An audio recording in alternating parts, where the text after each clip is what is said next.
오늘 말씀입니다. 오늘 말씀은 마태복음 5장 13절, 14절, 16절입니다.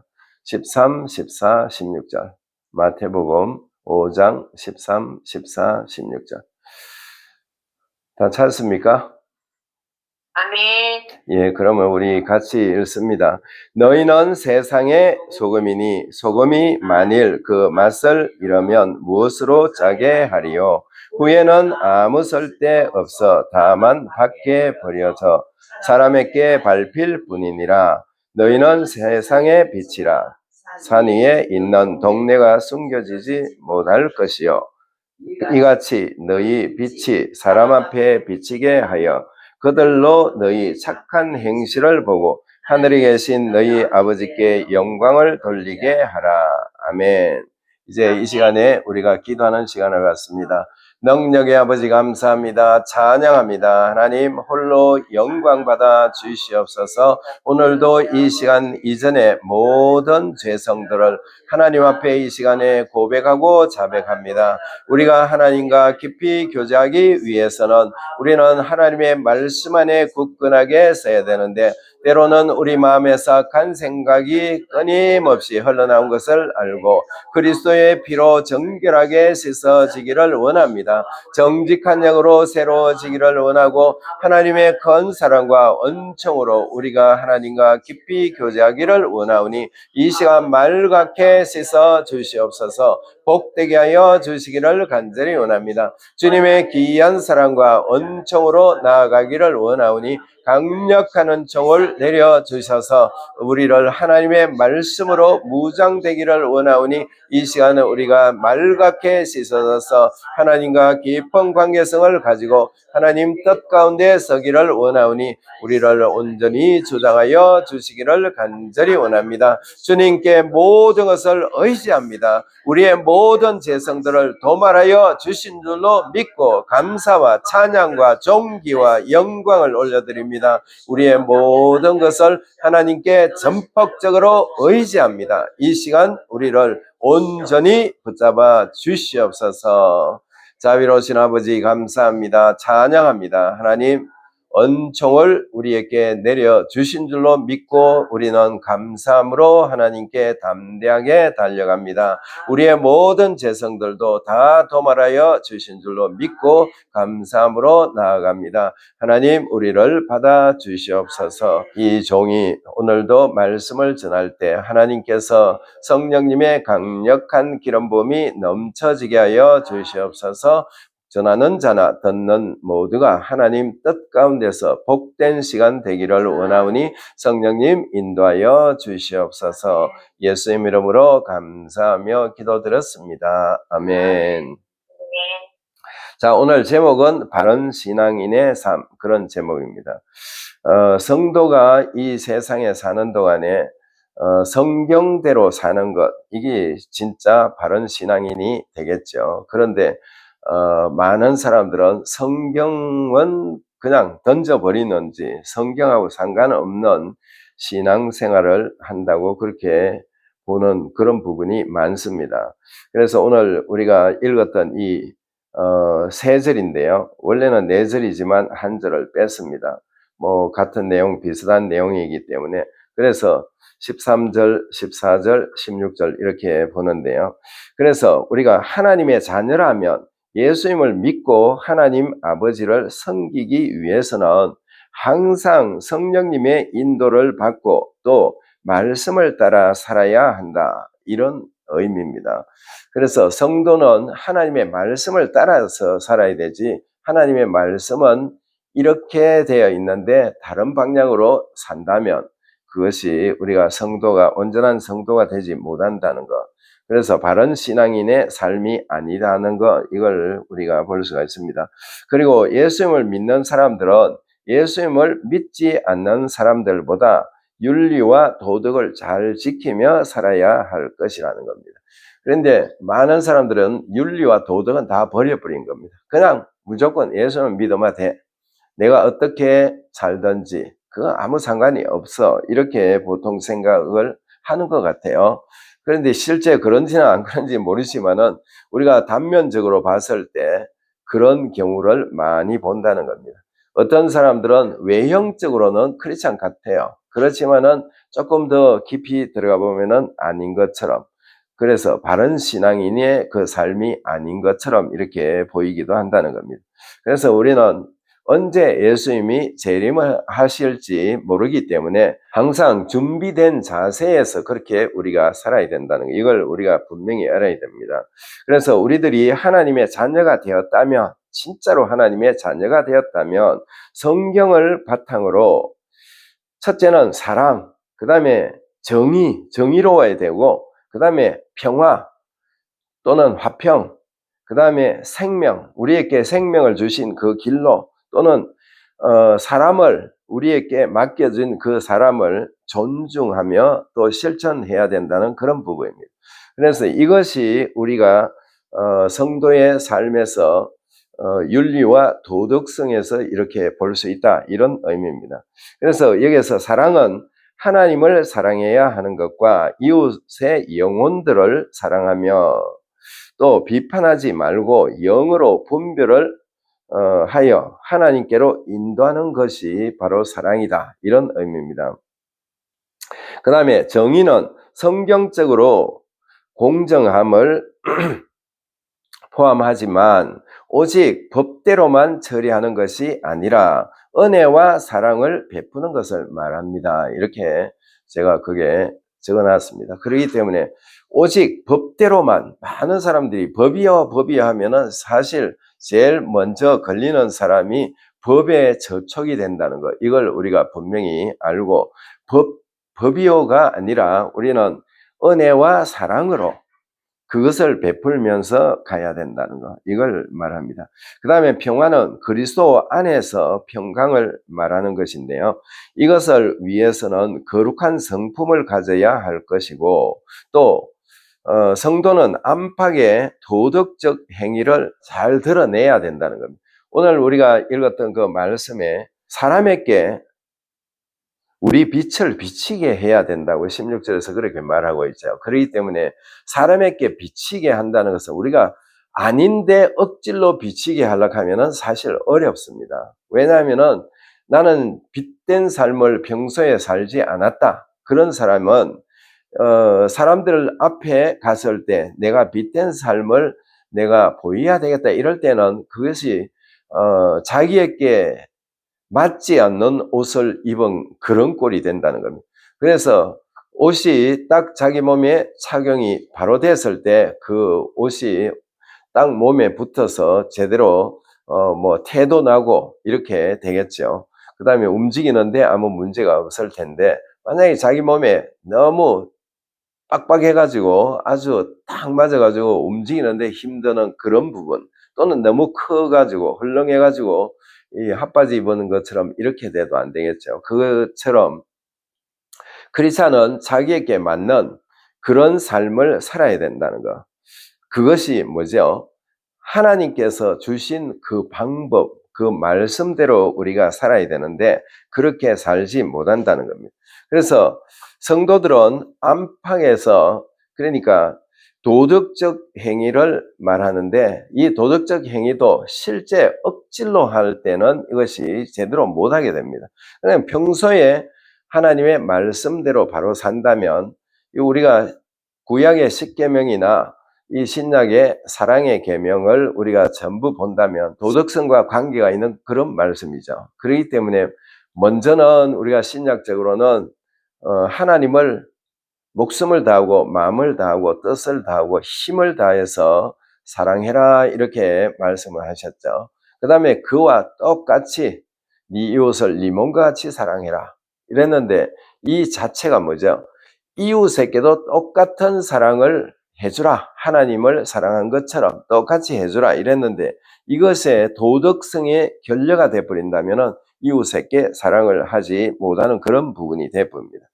그래서 성도는 안팎으로 도덕적 어떤 행위가 나타나야 되는데, 그것은 억지로, 아까도 말씀드린 것처럼 억지로 해서는 안 되고, 평소의 삶이 그랬다면 언제든지 그것이 튀어나오게 돼 있다는 겁니다. 왜냐하면 그런 삶으로 살 수 있게 되는 거고, 평소에 그렇게 살지 않는데 자기에 맞지 않는 옷을 입은 것처럼 그날 뭔가를 해보려고 하면은 이것이 안 된다는 겁니다.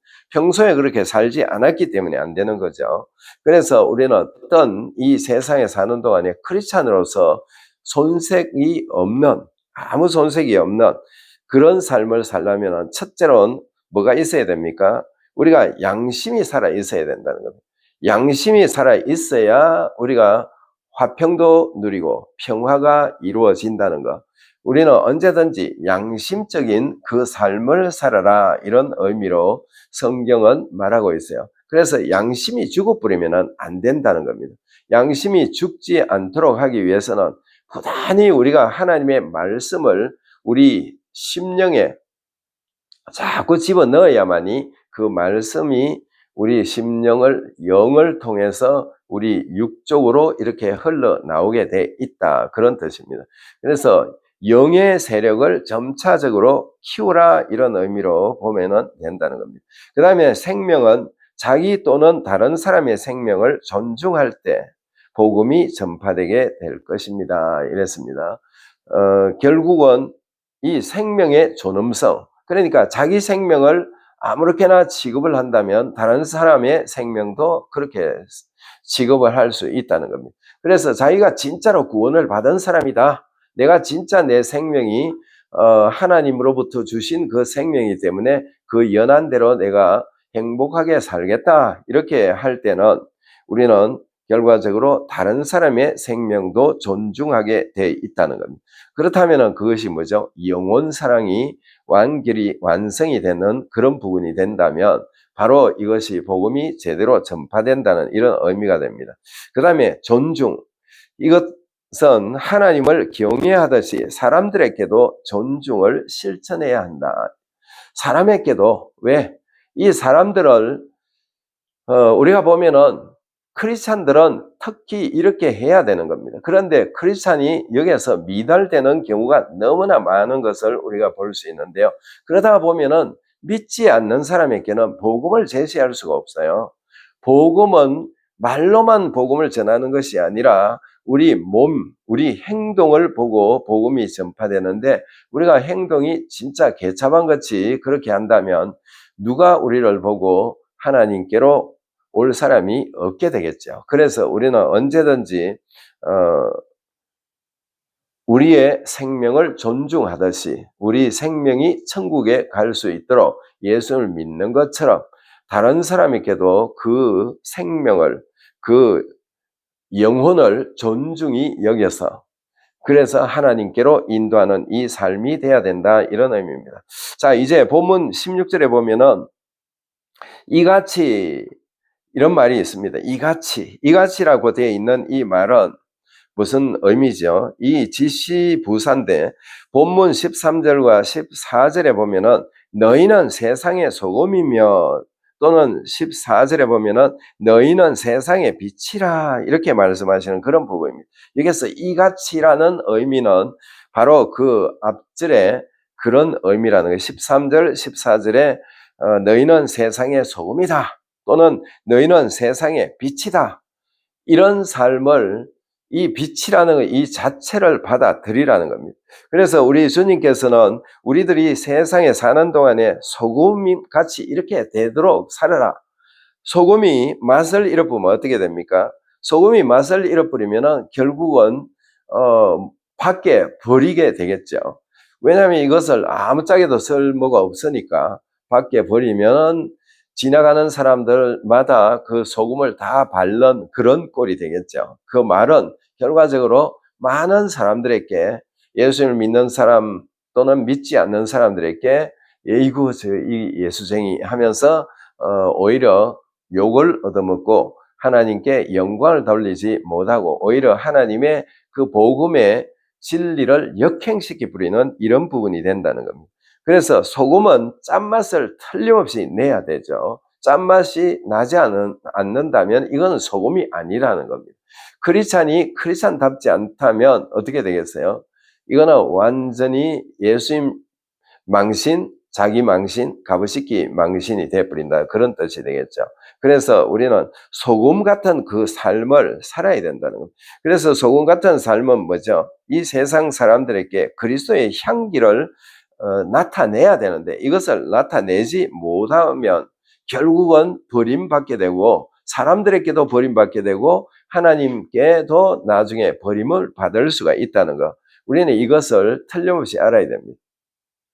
지난번에도 제가 말씀을 전했던 어느 부분에 이런 말을 했죠. 예수님께서 이 말씀하신 것, 이 마가복음 9장에 뭐라고 말했습니까? 네 눈이 한 눈이 범죄했으면 그 한 눈을 빼고 불구자로 천국에 들어가는 것이 더 낫다. 네 오른손이 범죄했으면 그 오른손을 잘라버리라. 또 네 발이 범죄했으면 한 발이 범죄했으면 그 한 발을 잘라버리라. 그 다음에 두 발을 가지고 지옥 가는 것보다 한 발을 가지고 천국 들어가는 것이 더 낫다. 한 손을 가지고 천국 들어가는 게 낫지 두 손을 가지고 지옥 들어가는 것보다 한 손으로 천국 들어가는 것이 영 낫다. 이런 말씀으로 지난번에 제가 한번 말씀을 전할 때 아마 들었을 겁니다. 그러니까 그게 한 발, 두 발 중에 한 발이 범죄하면은 이것 때문에 지옥 간다는 거. 이걸 성도들은 그걸 몰라요. 인간이 어떻게 100% 죄 안 짓고 사는가? 이렇게 말하는데 죄 안 짓고 산다는 말이 아니라 죄를 지었으면은 그것을 진짜 자를 수 있는 그만큼의 마음을 가지고 하나님 앞에 진짜 회개해서 없애버리라는 그런 의미지. 그것을 진짜 다리를 잘라라는 이런 말이 아니라 형용할 수 없는 그런 형용사를 예수님이 쓰시면서 말씀하신 것은 그거 하나 때문에 지옥 갈 수 있어. 그래서 그 하나를 잘라버리라. 이런 말씀으로 하시는 그런 부분, 우리가 봤듯이 우리는 세상에 사는 동안에 우리에게 주신 것은 뭐죠? 회개할 수 있는 굉장한 지우개 같은 이 강력한 그것을 우리에게 주셨는데 그것이 바로 예수 그리스도의 이름이라는 겁니다. 그래서 그 예수 그리스도의 이름으로 우리는 회개하면 나도 모르게 우리의 영은 죄를 짓지 않지만 혼이나 육은 언제든지 죄를 지을 수가 있다는 겁니다. 왜냐하면 이 세상은 뭐죠? 마귀의 세상이기 때문에 그래서 이 마귀가 왕으로 임금으로 있기 때문에 여기서 언제든지 이 우리 육신은 죄를 범하고 살 수가 있다는 것. 이걸 전제 조건에서 보고 성경을 보고 자기를 이제 다스리려고 해야 되지. 나는 거듭났기 때문에 죄를 안 지어야 되는데 왜 이렇게 죄를 짓지? 그거는 영혼육을 잘 몰라서 그렇다고 제가 계속 말씀을 드린 겁니다. 영혼육만 제대로 안다면은 그것이 자동적으로 해결이 된다는 것. 이걸 우리가 알 수가 있습니다. 자, 또 예수님을 믿는 우리들은 빛 대신 예수님의 빛을 받아서 세상 사람들에게 환하게 비춰서 새 희망을 불어넣어 주어야 한다는 그런 말씀입니다. 그래서 우리는 발광체 대신 예수 그리스도를 통해서 빛을 받은 사람입니다. 그래서 너희는 세상의 소금이고 너희는 세상의 빛이다. 이렇게 말씀하신 것은 예수 그리스도를 너희가 믿는다면 바로 발광체이신 그분의 빛을 받아서 우리는 세상 사람들에게 비치게 할 수 있다. 이런 의미로 말씀해 주시는 그런 부분이죠. 자, 그런데 우리들이 잘 아는 고린도 교회는 이미 거듭나고 성령의 충만함까지 받았지만 소금과 빛 같은 삶을 살지 못하고 윤리와 도덕을 저버린 교회였다는 것을 아실 것입니다. 왜냐하면 우리가 이 고린도 교회에 대해서 우리가 계속 제가 말씀을 전해드렸는데 이것에 고린도 교회는 굉장히 문제가 많은 교회였지만 또 이 사람들은 굉장히 큰 은사까지 다 받았어요. 그러나 은사까지 받았는데 결국은 이 사람들이 그리스도의 향기를 드러내지 못한다면 어떻게 되는지 그걸 성경을 우리가 잘 보면은 그 사람들은 버림받을 수도 있다는 거 이걸 말합니다. 우리는 처음에 옛날에 제가 처음 예수님을 믿을 때 그때는 무조건 저도 예정론이라는 이것을 받아들여 가지고 무조건 나는 구원받았다 이렇지만은 그 뒤에 계속 성경을 묵상을 하다 보니까 그 구원은 한 번으로 끝나는 것이 아니라 구원을 이루어 가야 된다는 이걸 성경을 통해서 이 서신서를 통해서 알게 된 겁니다. 그래서 매일 매순간 우리는 구원을 이루어 갈 수 있도록 말씀을 묵상하고 말씀 안에 바로 서지 못했을 때 회개하고 또 전진하고 또 회개하고 전진하고 이렇게 계속 가는 것이 바로 신앙생활이지. 내가 구원받았으니까 내가 그냥 아무렇게나 허랑방탕하게 살아도 나는 구원받겠지. 이 나중에 어디로 가겠어요? 딱 죽고 심판대를 거쳐서 이 사람은 천국을 가는 것이 아니라 틀림없이 지옥 판정을 받을 수 있다는 것이 성경에 계속 나오는 겁니다. 왜냐하면 이 고린도 전서 6장이나 6장 9절이나 이런 데 가보면 전부 뭐라고 말해요? 이 불의한 일을 하는 사람들은 하늘나라를 유업받지 못한다 이렇게 돼 있지 않습니까? 그렇기 때문에 하늘나라를 하늘나라를 유업으로 받지 못한다는 말은 못 들어간다는 그거를 말하거든요. 왜냐하면 하늘나라에 상속권이 없다. 하늘나라를 들어가지 못한다. 이 말은 구원을 상실할 수 있다는 것을 전제 조건하에서 계속 말씀하는 그런 부분이라는 겁니다. 그래서 우리는 이것을 분명히 알고 신앙생활을 바르게 해 나가야 된다는 것, 이것을 성경이 우리에게 가르쳐주는 그런 부분입니다. 그래서 우리는 소금과 이 빛 같은 삶을 살지 못하고 또 윤리적인 것이나 도덕적인 이런 모든 것을 버린 교회가 고린도 교회였다. 이걸 우리가 알 수가 있죠. 그래서 성령님은 사도 바울을 통해서 고린도 전서 13장을 주신 겁니다. 고린도 전서 13장은 뭐죠? 사랑입니다. 사랑. 그래서 이 사랑에 대한 것을 이 사람들이 배우지 못했기 때문에 그래서 성령님은 고린도 교회에 사랑이 어떤 것을 제대로 안다면 저들은 하나님의 사랑과 인간의 사랑, 이 사랑에 대한 확실한 것을 안다면 이 지금 아비의 아내를 취한다든지 거기에서 여러 가지 죄들이 5장에서도 나오죠. 6장에서도 나오고 그래서 그런 죄들을 다 해결할 수 있는 방법은 바로 이 사랑의 계명을 알지 못했기 때문이다. 이런 의미입니다.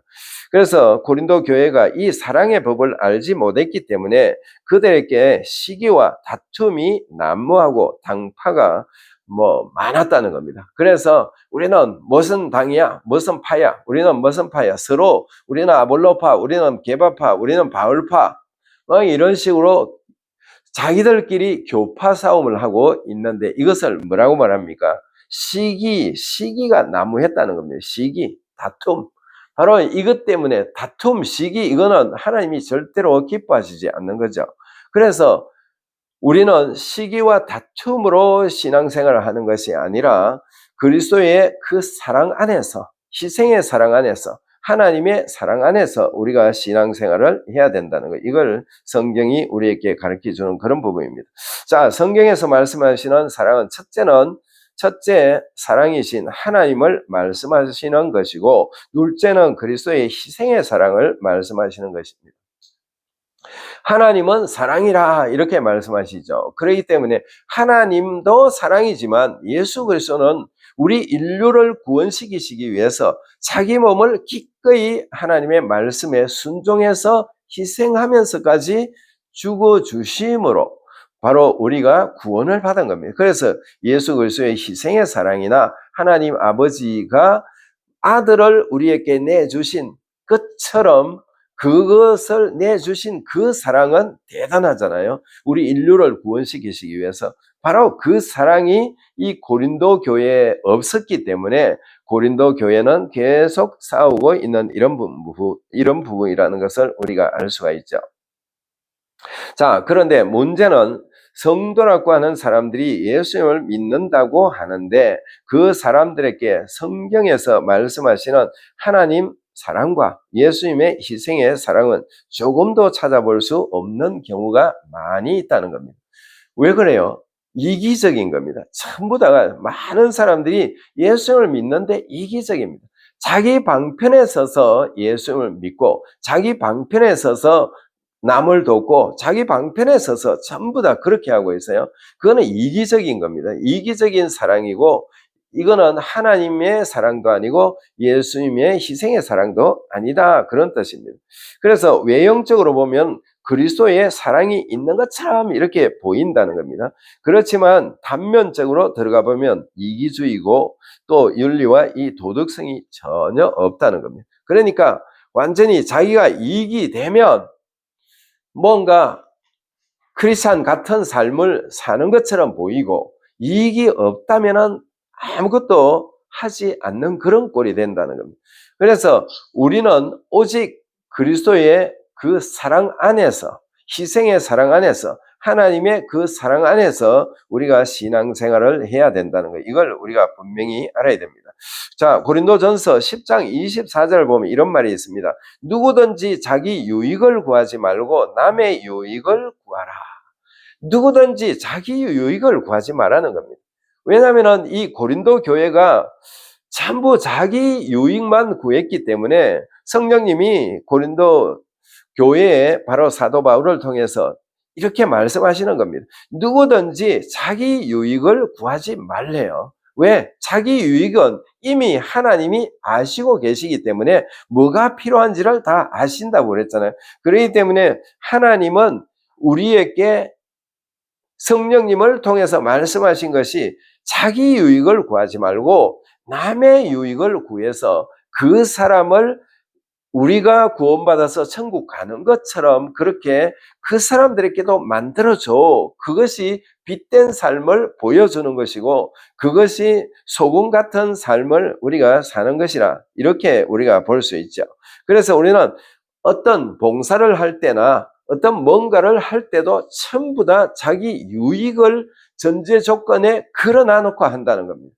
교회를 다니도 그 자기 전제 조건이 뭐다? 자기 유익을 쫓아가는 그 삶, 이것이 먼저 되어 있다는 것. 이걸 빨리 잘라버려야 되는데 이것을 잘라버리지 못하니까 하나님과 교제하는데 여러 가지 문제가 생긴다는 것, 이걸 말하는 그런 부분입니다.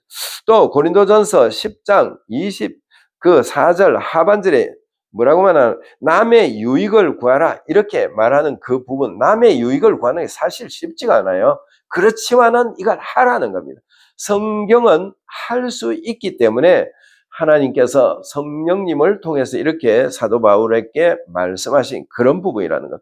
그렇기 때문에 이건 우리가 분명히 할 수 있다는 것. 남의 유익을 우리가 구할 수 있다. 왜? 그 영혼을 위해서 제 같은 경우에는 목회자로 이렇게 세워주셨고, 또 목회자 아닌 다른 집사나 권사나 장로들은 그 직분에 합당하게 주신 것은 그 직분대로 남의 유익을 구해서 그 영혼들을 하나님께로 인도하는 역할을 하라, 그런 의미입니다. 자, 다르게 표현한다면 그리스도의 향기를 내어서 많은 사람들을 하나님께로 인도하기 위함으로 우리가 그렇게 빛의 삶, 그 다음에 소금 같은 삶, 이렇게 살아가는 겁니다. 자, 고린도 후서 2장 15절을 보면은 이렇게 말합니다. 우리는 구원받은 자들에게나 망하는 자들에게나 하나님 앞에서 그리스도의 향기니, 이렇게 말하고 있어요. 이 고린도 교회가 문제가 많이 있었기 때문에 우리는 믿는 사람이나 믿지 않는 사람들 앞에 우리는 하나님 앞에서 있는 하나님의 그리스도의 향기를 바라는 존재들이다, 이렇게 말하고 있는 그런 부분입니다. 믿는 사람 앞이나 믿지 않는 사람 앞에나 언제든지 우리는 그리스도의 향기를 바랄 수 있는 이런 사람이 되어야 된다, 이렇게 말하고 있어요.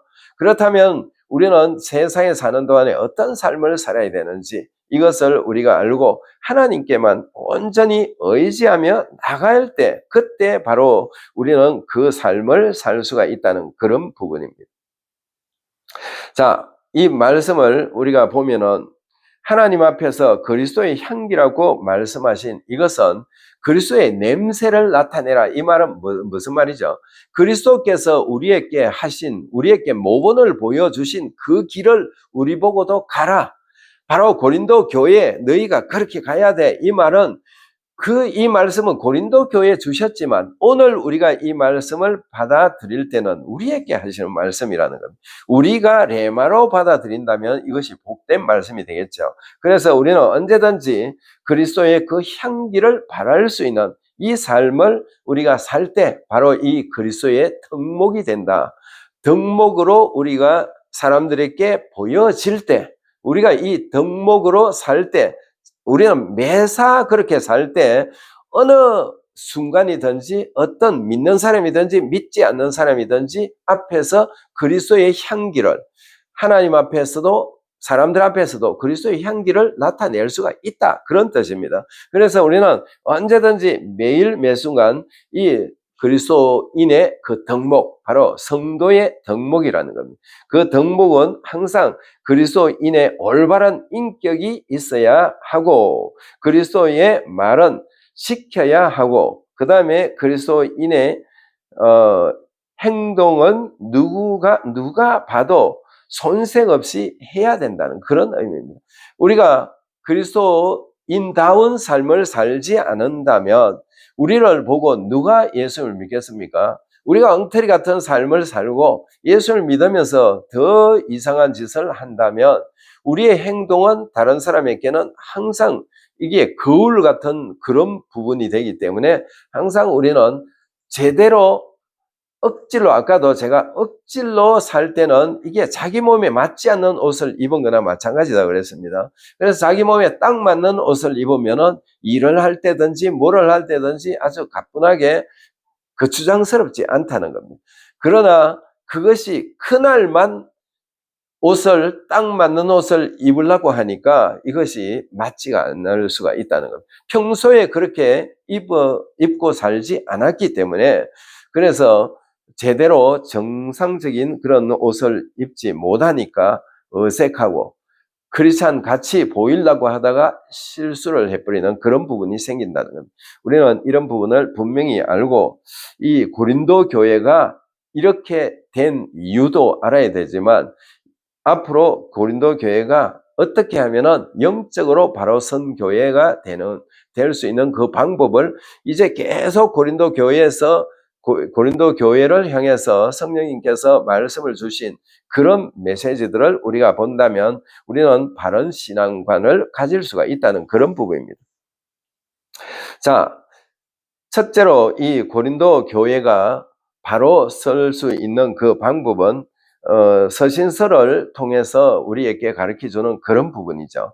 계속 고린도 전서나 그 외에 다른 서신서도 보면은 우리에게 적용을 시킬 수 있는 그런 말씀인데, 우리는 언제든지 그 말씀 안에 굳게 서서 나가야 된다는 겁니다. 그렇지 않으면은 우리는 바른 신앙의 삶을 살 수가 없다는 거예요. 이걸 성경이 우리에게 가르쳐주는 그런 부분입니다. 그래서 우리는 매일 서신서를 통해서 전에 바로 가르침을 듣지 못했기 때문이다. 왜냐? 서신서의 모든 말씀들을 보면은 이제 사도 바울을 통해서 서신서를 보냈을 때, 그때 그 이전에는 그런 말씀들을 고린도 교인들이 듣지 못했기 때문에 그들은 제대로 정상적인 삶을 살지 못했다는 그런 부분이고, 그 다음에 둘째는 고린도 교인들은 하나님의 말씀을 따라 사는 것이 아니라 이기심이 가득하여 시기와 분쟁이 많았기 때문에 바로 바른 신앙인의 그 삶을 살지 못했다는 그런 의미가 됩니다. 그래서 우리는 고린도 교회를 우리가 항상 염두에 두고 우리의 신앙생활을, 나 자신을 돌아본다면 우리가 지금 바르게 가고 있다, 아니면 바르게 가지 못하고 있다, 이걸 얼른 우리가 깨달아 알 수가 있다는 겁니다. 그래서 매일 매순간 자기 자신을 돌아본다면, 뭐를 빗대서 성경 말씀, 이 고린도 교회의 모든 말씀들을 빗대서 우리가 본다면 이것을 제대로 알 수가 있다는 겁니다. 자, 복음서에 보면 예수님께서 어린아이 같아야 하나님의 나라에 들어갈 수가 있다고 말씀하신 것과 성령님께서 사도 바울을 통하여 고린도 교회에 말씀하신 어린아이에 대한 의미는 완전히 다른 것입니다. 왜냐하면 마가복음 10장 14절에서 말씀하신 그 예수님께서 말씀하신 것은 이렇게 말합니다. 예수께서 보시고 노하시어 이러시되 어린 아이들이 내게 오는 것을 용납하고 금하지 말라. 하나님의 나라가 이런 자의 것이니라. 이렇게 말합니다. 그래서 예수님이 어린아이, 여기에서 어린아이 같은 이런 아이, 이런 어른, 그 다음에 고린도 교회에서 말하는 어린아이, 이건 완전히 다른 의미라는 겁니다. 왜냐하면은 이 마가복음에서 말하는 이 마가복음 10장 14절에서 말씀하신 이 내용이나 고린도 전서 3장 1절에서 3절에서 말씀하시는 그 내용의 그 어린아이는 완전히 다르다는 겁니다. 이걸 우리가 분명히 알고 봐야 되는데, 성경에는 어린아이 한다고 다 어린아이로 똑같이 번역을 해나는 것이 아니고, 한쪽은 어린아이 같이 순수한 신앙을 말하고, 그 다음에 한쪽은 어린아이, 신앙의 연조는 오래됐는데 어린아이 같이 아직도 여전히 초보에 머물러 있는 이런 어린아이. 그래서 두 곳의 말씀은 다 어린아이라고 했지만 이게 틀린다는 그런 의미입니다. 자, 우리 주님께서 사람들에게 하나님의 나라에 들어갈 수 있는 자격을 말씀하실 때 어린아이 같은 사람이 되어야 한다고 말씀하심을 볼 수 있습니다. 주님께서는 왜 어린아이에 대하여 비유를 말씀하셨는지를 알아야 합니다. 주님께서 하신 이 말씀의 의미를 알기 위해서는 베드로전서 2장 2절의 말씀을 참고하면 금방 아실 수가 있습니다.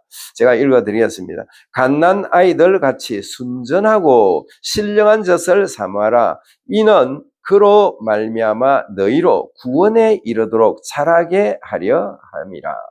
이게 뭐라고 말합니까? 갓난 아기들 같이 순전하고 신령한 젖을 사모하라. 갓난 아이들은 뭐를 사모합니까? 엄마의 젖밖에 몰라요.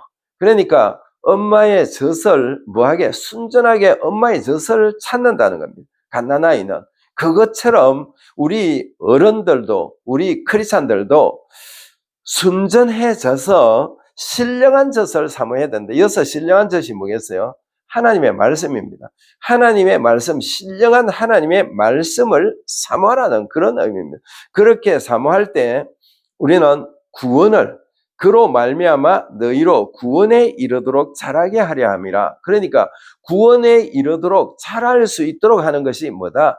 신령한 음식입니다. 신령한 음식은 하나님의 말씀인 성경 말씀을 계속 묵상할 때, 바로 이것을 아까 마가복음 10장 14절에서는 거기에서는 그냥 어린아이 같이 이 어린아이, 이런 어린아이를 지칭하는데, 그 어린아이는 바로 여기서 신령한 젖을 사모하는 그런 겁니다. 순수해가지고 젖만 바라보는 거. 그러니까 우리 크리스찬은 순수해서 뭐를 바라봐야 돼요? 하나님의 말씀을, 신령한 젖인 말씀만 바라보는 그 사람은 구원을 이룰 수가 있다, 이렇게 말하고 있어요. 신령한 젖을 사모하지 않는다면 구원을 이룰 수 없다는 말도 된다는 겁니다. 그래서 성경을 볼 때는 항상 이 어떤 구원에 이룰 수 있다 하면은 구원에 이룰 수 없다는 말도 생각을 해야 됩니다. 왜냐? 성경은 항상 한쪽만 말하는 것이 아니라 반대쪽도 말하고 있기 때문에, 그래서 양면성입니다. 우리가 요한계시록에 가보면은 네 이름을 생명책에서 흐리지 않는다, 이런 말이 있죠. 그 말을 다른 말로는 뭐죠? 생명책에 흐릴 수가 있다는 거. 뭐를 하면은 네가 치면은 생명책에서 네 이름을 흐려버린다는, 그 말은 지워버린다는 그 말이죠. 그러나 네가 이긴다면 이기는 자는 생명책에 그 이름을 흐리지 아니할 것이라, 이렇게 말한다면 흐리지 않는다는 말은 반대로는 흐릴 수가 있다. 지면은 조건이 뭐죠? 이기는 거냐 지는 거냐 이건데, 지면은 흐려지고 내가 지금 구원을 받았더라도 흐려지는 것이고, 내가 지는 자가 된다면, 아니 이기는 자가 된다면 나는 구원을 항상 유지할 수 있는 그런 존재라는 겁니다. 그러니까 이기는 자가 돼야 생명책에서 내 이름이 흐려지지 않는다. 계속 그 자리에 그대로 새겨져 있게 된다. 이런 의미가 됩니다. 그래서 우리는 이런 부분들을 제대로 봐야 된다는 겁니다. 그래서 이것을 보지 않고 그냥 막무가내로 그냥 교회만 나가면 되겠지? 그거 아니라는 겁니다. 교회는 물론 안 나가는 사람보다 교회를 자꾸 다니면은 구원받을 확률은 많겠죠. 오늘 아직도 거듭나지 않은 사람도 교회를 나가면은 언젠가는 거듭날 수가 있습니다. 거듭나고 그 다음에 그 신앙을 자꾸 레벨을 높일 수가 있죠. 믿음이 큰 믿음으로 바꿀 수가 있죠. 왜?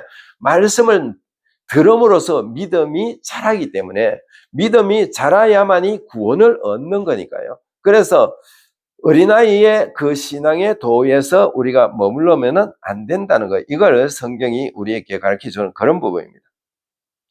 자, 이제 베드로 전서 2장 2절을 보면은 이런 말이 있습니다. 갓난 아이들 같이 순전하고 신령한 젖을 사모하라. 이는 그로 말미암아 너희로 구원에 이르도록 자라게 하려 함이라. 그러니까 자라게 하려 함이다. 이 말은 자랄 수 없을 수도 있다. 그 말을 반대쪽으로 한다면 우리가 어떻게 하면, 우리는 순수하지 않고 신령한 젖을 사모하지 않는 사람이라면 너 구원 상실해, 이 말이 돼버리잖아요. 그렇기 때문에 우리가 성경을 읽을 때는 항상 양면성으로 보라는 겁니다. 단서가 언제든지 성경을 읽을 때는 단서가 붙어가 있어요. 구원에 이를 수 있는 그 방법에 단서가 붙어가 있는데 그걸 반대로 한다면 어떻게 되겠어요? 구원을 놓친다는 겁니다.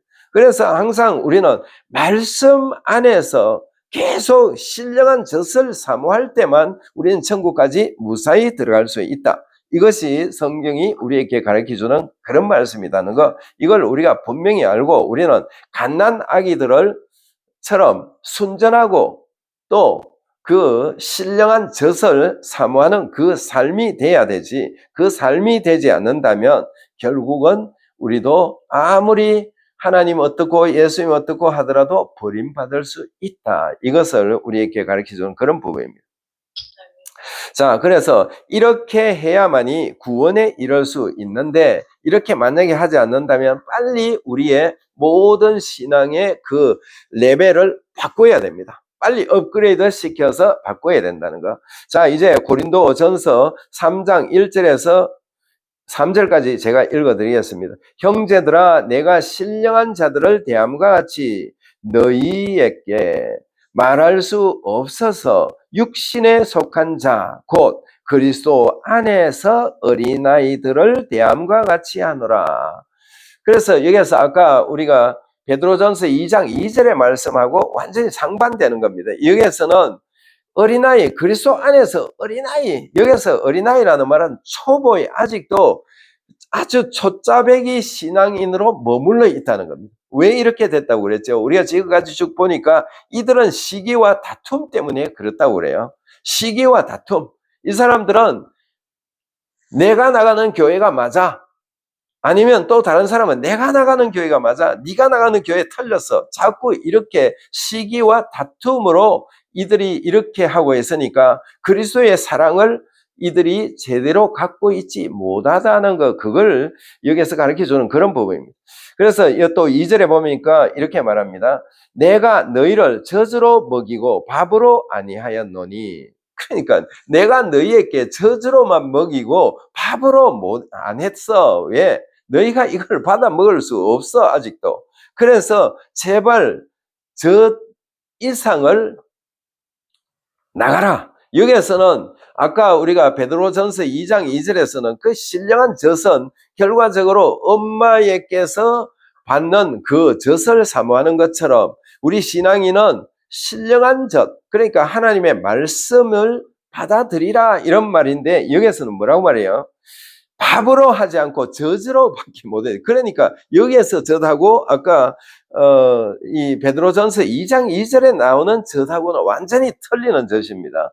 거기에서 젖은 이 신령한 젖, 이 성경 말씀을 말하는 것이고, 여기에서 이 젖이나 먹이고 이 밥을 먹이지 못했다는 것은 이들이 이빨이 아직도 나지 않았어요. 그래서 밥을 못 먹고 젖이나 먹고 있는 그런 상태. 왜냐하면 나이가 20살이나 30살이나 50살이나 80살이 돼가 있는데도 아직도 이빨이 안 났어요. 그래서 젖만 먹고 살아야 된다는 이런 의미로 말하는 그런 부분입니다. 그러니까 이 사도 바울이 이 고린도에 이 글을 보낼 때 성령님은 굉장히 답답했을 거라는 거. 이 고린도 교회가 아니 거듭나고 영적으로 업그레이드가 돼가지고 막 방언도 하고 여러 가지 은사들이 나타나는데 실제 완전히 사랑이 없다는 겁니다. 그래서 사랑장을 일로 보내기도 하고 그 다음에 기도도 주문 한 방으로 하니까 기도를 잘 정리해야 할 수 있도록 이 고린도전서 14장을 주기도 하고 여러 가지를 이렇게 계속 주면서 이 고린도 교회가 바로 되도록 이렇게 하기 위해서 뭐 했다? 여기에서는 사도 바울은 계속 이들에게 좋은 음식을 먹을 수 있도록 모든 것을 제시했다는 거. 그래서 이들은 아직도 좋은 음식을 먹지 못하는, 그러니까 단단한 음식을 먹지 못하는, 그러니까 밥을 먹지 못하는 이런 이빨이 없는 고린도 교회 어른이 돼가 있는데 아직도 이빨이 없다는 겁니다. 이빨이 없으니까 어린애처럼 덩치는 큰데 이빨이 없으니까 어떻게 되겠어요? 이거 완전히 죽만 먹어야 되고 진짜 엄마 젖만 먹어야 되는 이런 상태다 이렇게 말하고 있는 그런 부분입니다. 자, 그러면서 밥으로 아니하였노니 이는 너희가 감당하지 못하였겠거니와 지금도 못하리라. 지금도 너희가 못하고 있어. 지금 내가 너희에게 전했을 때 전혀 너가 그걸 받아들이지도 못했고 지금도 너희가 받아들일 수 없는 그 단계에 놓여 있어. 제발 이제부터 내가 지금 고린도 전후서를 쫙 줄 테니까 이걸 보고 너희가 바른 신앙관을 가져 이렇게 말하는 그런 부분입니다. 자, 그래서 3절에 보니까 또 이렇게 말해요. 너희는 아직도 육신에 속한 자로다. 육신에 속한 자로다. 너희 가운데 시기와 분쟁이 있으니 어찌 육신에 속하여 사람을 따라 행함이 아니리요. 그러니까 이 사람들은 아직도 육신에 속한 자. 이 육신에 속한 자는 뭐죠? 예수를 믿지 않는 사람하고 똑같다. 비슷한 너희가 말은 거듭났다. 그 다음에 은사도 받았다 하는데 너희 삶을 쳐다보니까 완전히 육신에 속한 사람 뭡니까? 믿지 않는 사람하고 똑같아. 자연인하고 똑같은 삶을 살고 있어. 이걸 고치라는 겁니다. 이걸 고치기 위해 가지고 이 뒤에 말씀들을 쫙 그렇게 주신 그 이유가 바로 그렇다는 겁니다. 자, 우리가 이런 부분들을 제대로 알지 못하고 신앙생활을 한다면 신앙생활 자체가 아주 힘든다는 걸 우리가 알 수가 있죠. 자, 베드로 전서 2장 1절에 보면은 이런 말씀이 있습니다. 그러므로 모든 악독과 모든 기만과 외식과 시기와 모든 비방하는 말을 버리라 이렇게 말해. 버리고 이런 말은 버리라 이 말입니다. 그런데 이 고린도 교회뿐만 아니라 지금 사도 베드로가 이 베드로 전서를 어디로 보냈나 하면 소아시아에 보냈어요. 소아시아에 있는 이 7교회를 향해서 보낸 그런 메시지들인데 이 사람들은 원래가 이 로마에서 핍박을 받다가 이제 그 소아시아로 흩어져 가지고 그곳에 가 가지고 신앙생활을 하는 그런 사람들인데 이 사람들한테 똑같은 말을 하고 있어요. 이 사람들한테 고린도 교회에게 말하는 거나 똑같은 내용의 말을 하고 있어요. 그러므로 모든 악독과 이 소아시아에 있는 성도들한테도 모든 악독과 모든 기만과 외식과 시기와 모든 비방하는 말을 버리라 이렇게 말해요. 이거 심각하잖아요. 그 당시의 교회들도 자기 나름대로 잘 믿는 사람도 있었겠지만 많은 부류들이 제대로 못 믿고 있었다는 거 이걸 알 수가 있어요. 그들은 신앙의 자유를 찾아가지고 이 로마에서 핍박을 받다가 어디로 갔어요? 소아시아로 밀려 나갔어요. 로마 사람이 아니기 때문에. 그래서 소아시아로 가서 지금의 튀르키아 지역입니다. 튀르키아 지역으로 지금 밀려가가지고 그곳에서 신앙생활을 이렇게 하는데 그들이 거기까지 올 때는 그래도 신앙의 그 자유를 찾아가지고 갔겠지만, 그러나 그곳에 가서 뭐를 하고 있어요? 쫓기다 보니까 쫓기는데 그것을 회개하고 자기는 그런 좋지 못한 것을 하지 않겠다 하고 가야 되는데, 그런 여러 가지 것들이 자기에게 들어가 있는 겁니다. 그래서 모든 악독을 버리라는 겁니다. 악독을 너희가 버려야 되는데, 너희가 신앙의 길을 찾아서 거기까지 갔는데 너희가 여전히 악독하고 악독한 그런 부분이 있잖아. 그러니까 그 모든 악독을 버리라. 또 모든 기만도 버리라. 기만하는 거 버리라. 그렇게 말하고 있죠. 또 외식하는 것도 버리라. 외식이 뭐죠? 겉과 속이 다른 그 삶을 버리라.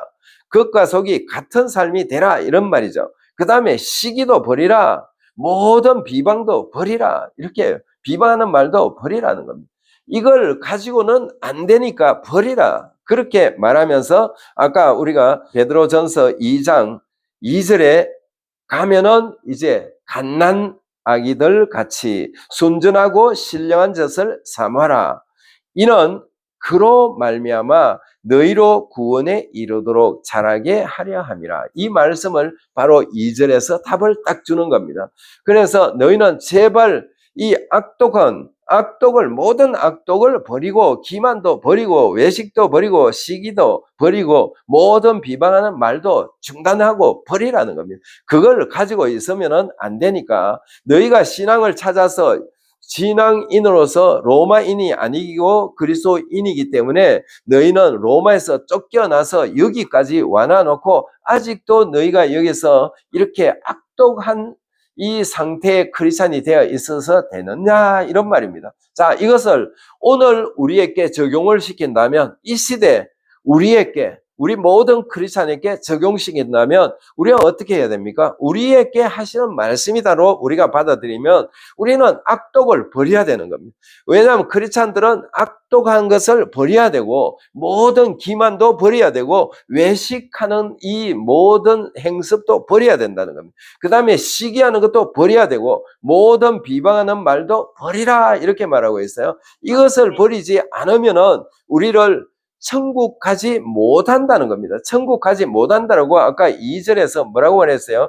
구원에 이르도록 자라게 하려면 신령한 젖을 먹어야 되고 너희가 순전해야 되지 않느냐? 그렇게 되지 않고는 하나님과 너희가 깊은 관계성을 가질 수도 없고, 가질 수 없으면 어떻게 되느냐? 천국도 못 간다. 구원을 받지 못한다. 이런 의미로 우리는 성경을 읽어보라는 겁니다. 그럴 때는 우리가 승리할 수 있고 이 세상에서 온전히 사랑 가운데서 우리는 평화롭게 살 수 있다는 거, 이걸 여러분들이 꼭 아시고, 내가 바른 신앙관을 가질 수 있는 방법은 뭔가? 고린도 교회나 이 소아시아 교회나 히브리 교회나 모든 교회들이 잘못 가고 있는 거, 이것을 우리에게 적용시켜서 나는 그렇게 가지 않아야 되겠다. 이것이 성도가 바른 길을 걷는, 그 바른 길을 걷고 바른 신앙관을 가질 수 있는 그 삶이라는 겁니다. 이걸 알고 하나님께만 전폭적으로 의지해서